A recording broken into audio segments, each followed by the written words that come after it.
In today's video, I'm going to teach you what are custom settings in Salesforce and how to use it.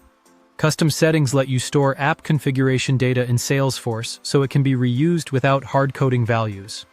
Think of them as lightweight tables you can reference in formulas, validation rules, flows, and Apex, with fast cached access. They're great for things like feature flags, thresholds, or integration toggles, and they keep your logic flexible as requirements change. Start by logging into your Salesforce org. Once you're in, look to the top right and click the Setup gear.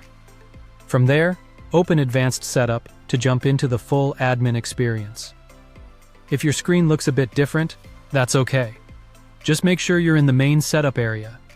In the Setup sidebar, use Quick Find to locate the Custom Code section. Under that, click Custom Settings.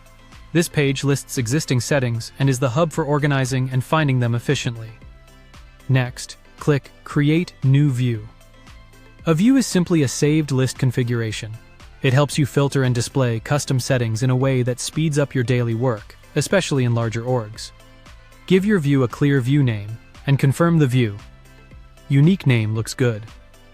The unique name autofills, but keep it tidy, no spaces, and treat it as something that shouldn't change, because other admins may rely on it. Choose a field to help filter or sort the results so the view surfaces exactly what you need. Now add a filter where the field labeled label is evaluated, and type text as the value. This is just a sample value to demonstrate how the filter works. The idea is that the filter looks for records whose label matches what you've entered, using the operator you select. Add another filter in this example, again starting with a label or field selector, then choose object name, and type text as the value.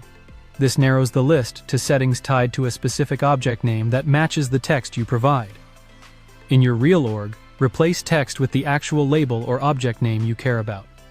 Select fields to display if needed. Pick columns that help you scan results quickly, things like label, name, or object name, so you don't have to click into each record. Set the visibility restriction. For this example, set it to all users so the view is shared across your admin team.